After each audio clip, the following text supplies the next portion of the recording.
Olá, turma do sétimo ano, tudo bem com vocês? Estamos de volta, dando continuidade à nossa aula de geografia, a nossa videoaula. Eu, professor Ismael, vou falar hoje para vocês sobre a segunda parte do bloco 2 de atividades, que é o tema regionalização do nosso território. Nessa videoaula a gente vai conhecer as duas principais formas de dividir o território brasileiro, ou seja, as duas principais regionalizações do nosso território. Vamos lá? Então, para aperfeiçoar a administração, o gerenciamento e o estudo de um território, é possível a gente regionalizar ele, ou seja, dividi-lo. A gente dividir esse território de acordo com determinados critérios, ou seja, delimitar áreas que possuem características semelhantes, de acordo com o critério adotado. Então, para a gente facilitar a administração e o estudo de um território, a gente pode dividir ele em partes de acordo com semelhanças que aquele lugar apresenta. Então, essa divisão, cada uma dessas partes é chamada de região. Os critérios que definem a regionalização podem ser escolhidos de acordo com objetivos ou interesses de quem a propõe. Ou seja, a forma como esse território vai ser dividido e os critérios utilizados vai depender de quem faz, de quem vai fazer essa divisão. E os critérios podem ser naturais, históricos, culturais, políticos, sociais, econômicos ou ainda uma composição de vários aspectos. Então, quem faz a divisão oficial do Brasil, ou seja, a regionalização oficial do Brasil, quem divide o Brasil em regiões oficialmente, que faz esse trabalho, é uma empresa chamada Instituto Brasileiro de Geografia e Estatística, IBGE. Então, o IBGE é quem faz a regionalização oficial do Brasil. É quem fez as regionalizações oficiais do Brasil, a mais recente, porque desde os anos 40 que ele fez a primeira nos anos 40. E daí em diante, essa empresa, o IBGE, fez várias divisões do nosso território. A mais recente foi em 1990, e é a que a gente vai conhecer agora. Então, nessa divisão mais recente, que é a oficial do Brasil, o IBGE dividiu o nosso território em 5 macro-regiões, que aqui no mapa está representado pela cor verde, a região norte, pela cor laranja, a região nordeste, pela cor rosa, a região centro-oeste, pela cor amarela, a região sudeste e pela cor roxa, a região sul. Então, a região norte é formada por 7 estados: Rondônia, Acre, Amazonas, Roraima, Pará, Amapá e Tocantins. A região Nordeste é formada por 9 estados: Maranhão, Piauí, o nosso estado, o Ceará, viu, que fica no Nordeste. Também temos Rio Grande do Norte, Paraíba, Pernambuco, Alagoas, Sergipe e Bahia. Região Sudeste é formada por Espírito Santo, Rio de Janeiro, São Paulo, Minas Gerais. Região Centro-Oeste é formada por Mato Grosso do Sul e Goiás. E lembrando que dentro do estado de Goiás temos a área que está a capital do nosso país, que é Brasília, aqui no Distrito Federal. E a região Sul, que é formada por Paraná, Santa Catarina e Rio Grande do Sul. Então essa é a divisão oficial do nosso território através do IBGE. Para essa divisão, o IBGE ele adotou critérios naturais, sociais e econômicos para que ele fizesse essa separação. Então, estados que apresentam semelhanças naturais, sociais e econômicas foram agrupados no mesmo conjunto. E esse conjunto, essa área, é chamada de região, no caso, macro-regiões do IBGE, que são 5: Norte, Nordeste, Centro-Oeste, Sudeste e Sul. E o Ceará fica na região Nordeste. Note que nas macro-regiões aqui do IBGE, a divisão das regiões ela segue o limite entre os estados. Você percebe que o limite entre os estados é mantido nessa regionalização, nessa divisão do IBGE. A outra regionalização bastante conhecida em nosso território são os complexos regionais, que ela foi proposta ela foi proposta, ela foi realizada pelo geógrafo Pedro Pinchas Geiger, que foi nos anos 70. Então esse professor aqui de geografia, Pedro Pinchas Geiger, foi quem realizou essa divisão do Brasil. Ele dividiu o Brasil, não é oficial, como eu falei anteriormente, é do IBGE. Ele dividiu o Brasil em 3 partes: Amazônia em verde, Nordeste em laranja e Centro-Sul aqui que está na cor roxa. Você percebe que nessa regionalização ele não segue, ele não respeita o limite entre os estados, ou seja, nessa regionalização, diferentemente da oficial do IBGE, os estados, uma mesma região pode abrigar 2 estados diferentes. Por exemplo, Minas Gerais, tem parte de Minas Gerais que está no Centro-Sul, tem uma outra parte no Nordeste. Ele não segue o limite dos estados.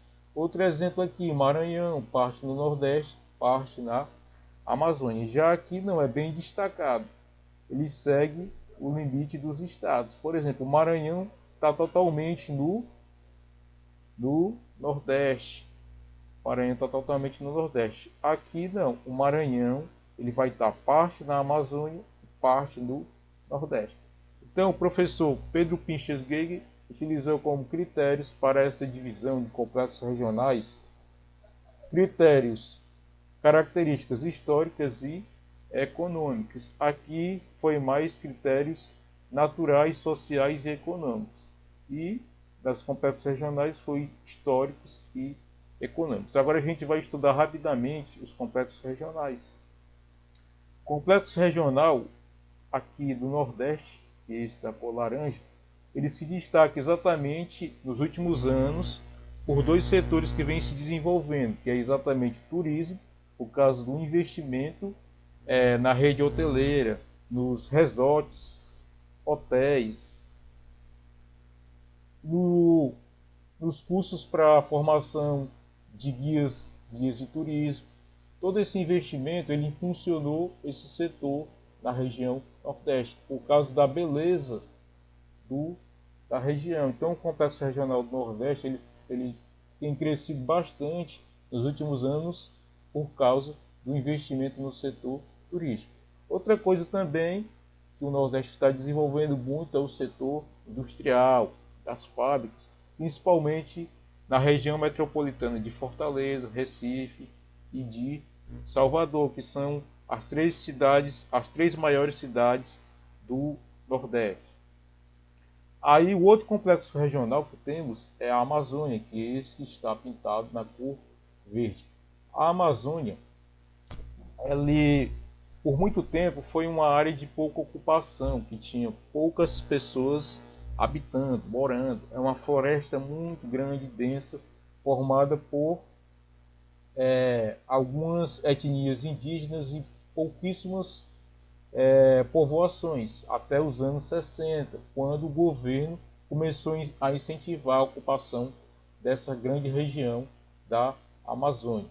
Então, para atrair as pessoas, o governo começou a investir em projetos agropecuários e de mineração, e também construiu uma grande área industrial na principal cidade da Amazônia, que é Manaus, que fica exatamente no estado do Amazonas. E lá ele criou a chamada Zona Franca, que é uma área industrial que atraiu muita gente para essa cidade. E hoje Manaus é uma das maiores cidades do Brasil, exatamente por causa desse investimento que foi feito lá pelos anos 60 e 70, com o objetivo de promover maior ocupação da região da Amazônia. Tá certo? E o outro complexo regional que a gente viu aqui é o Centro-Sul. O Centro-Sul tem uma importância econômica muito grande para o país, porque lá está presente a capital do país, que é Brasília, Distrito Federal, Brasília, e também as 2 maiores metrópoles do Brasil, São Paulo. São Paulo possui uma área enorme, uma população muito grande, onde se concentra a maioria das indústrias e do comércio e da economia do país, nessa grande cidade de São Paulo. E outra cidade importante que também é muito grande, muito rica e que tem uma grande importância cultural no nosso país, que é o Rio de Janeiro. Então, Brasília, São Paulo e Rio fazem parte do complexo Centro-Sul. Então, é o complexo de peso político e econômico do Brasil, porque está a capital do país onde são tomadas as decisões importantes para o Brasil e as duas principais cidades, São Paulo e Rio de Janeiro. Pois bem, pessoal, já que a gente viu agora todo o nosso assunto aqui da parte 2 da atividade, vamos às questões. Então, lá na questão 4 de vocês, pergunta como é que é o nome da empresa que faz a regionalização do território brasileiro, que faz a divisão. Essa empresa, ela é a ONU, letra A OMS, letra B, o IBGE, letra C, ou o MST, letra D. Então, como é que é o nome da empresa que promove a regionalização do território brasileiro? Essa empresa é a ONU, OMS, o IBGE ou o MST. Então, na quinta questão, nós temos o mapa das macro-regiões do IBGE, que é esse mapa aqui. Observando esse mapa e apontando para esse estado, com a sigla CE, que é o Ceará, você consegue perceber em qual dessas macro-regiões o Ceará faz parte. Ele faz parte do Norte, do Nordeste, do Centro-Oeste ou do Sudeste. Qual das macro-regiões o estado do Ceará, que é o que a gente mora, faz parte do nosso município? Em qual macro-região, em qual região do Brasil o Ceará está presente? No Norte, no Nordeste, no Centro-Oeste ou no Sudeste? Então essa aqui está muito fácil. O mapa está mostrando exatamente, pela legenda você consegue ver em qual região, em qual macro-região o Nordeste está, ou aliás, o Ceará está presente. Tá certo? E a sexta questão pergunta assim: as cidades de Brasília, São Paulo e Rio de Janeiro fazem parte de qual complexo regional? Complexo regional, lembre-se dessa divisão em complexo regional aqui, que é a Amazônia, Nordeste, Centro e Sul. Então, São Paulo, Rio de Janeiro e Brasília, certo? São Paulo, Rio e Brasília fazem parte de qual complexo regional? Amazônia, Nordeste, Centro-Sul ou Pantanal. Repetindo, Brasília, São Paulo e Rio estão situadas em qual complexo regional? Amazônia, Nordeste, Centro-Sul ou Pantanal. Lembre-se aqui desse mapa, já é sobre esse mapa. Então, São Paulo, Rio e Brasília fazem parte de qual desses complexos regionais? Só olhar a legenda, tá certo? E a atividade de hoje é exatamente vocês copiar questão 4, a 5 e a 6 aí da atividade, que são exatamente as questões que foram do tema da aula de hoje, tá certo? Então faça essa atividade aí, nesse momentinho, agorinha, agora ainda nesta aula, vocês vão fazer essa atividade e vão estar entregando até o final da aula, que termina 12h40. Me envie lá no meu privado do WhatsApp, tá certo? Pois é isso aí, galera. Até a próxima videoaula. Tchau.